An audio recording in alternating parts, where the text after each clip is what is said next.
Hello বন্ধুরা, আজকে আমাদের ডোডো বাবার এক্সাম শেষ হয়ে গেছে। তাই আমি, ডোডো বাবা, জোজো বাবা আমরা সবাই মিলে ঘুরতে বেরিয়েছি। আমরা কোথায় যাব আমাদের জোজো বাবা বলবে। আর বোনও কিন্তু অ্যাটেন্ড করবে মেট্রো স্টেশন থেকে। এখন আমরা রিক্সা করে বাড়ি থেকে মেট্রো স্টেশনে যাচ্ছি আমাদের। আর মেট্রো স্টেশন থেকে বোনের ক্লাস থেকে আসবে, ওর একাডেমি থেকে। ওদের একাডেমিতে আজকে বসন্ত উৎসব হচ্ছে, তাই ওটা অ্যাটেন্ড করে ও আসবে। আর আমরা কোথায় যাচ্ছি দেখো, আমরা এখন রিক্সাতে বসে আছি মেট্রো স্টেশনে যাওয়ার সময়। আর আমরা মেট্রো করে কোথায় যাবো আমাদের জুজি বাবার থেকে শোনা। বাবা আমরা কোথায় যাবো আজকে?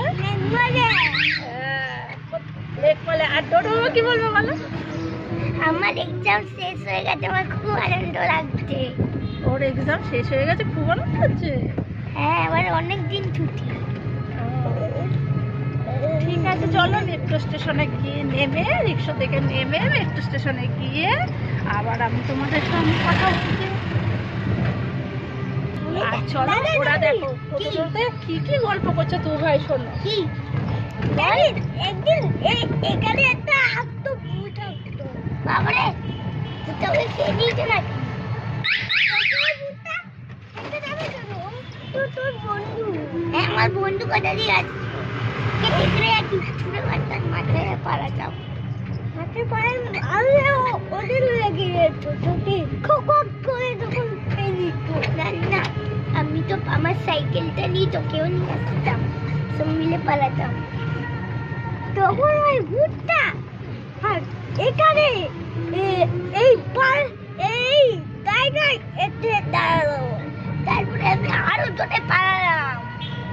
তারপরে ওই ভূতটা পালিয়ে গেল তোকে ভয় পেয়ে। হ্যাঁ, আমি বলছি এরপরে একটা ঝড় আসলো আর তোকে ভূতটা উড়িয়ে নিয়ে চলে গেল। আমি তারপরে আমাকে উড়িয়ে নিয়ে চলে গেল। পরে আমি ভূতকে এমন মারলাম, ও গিয়ে সেটা মাউন্ট এভারেস্টের মাথায় গিয়ে পড়লো।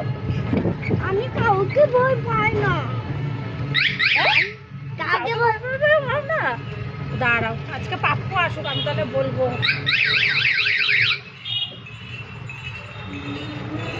বলবি না? বাবু, তুমি কাউকে ভয় পাও তো? বাবা, হ্যাঁ, ওটা ভয় পাই। ও কাকে ভয় পায়? ও ভয় পাই মাকে। আর তুমি কাকে ভয় পাও? আমি কাউকে ভয় পাই না, পাপ্পুকে ভয় পাই। ও কাউকে ভয় পায়, পাপ্পুকে ভয় পায়। বন্ধুরা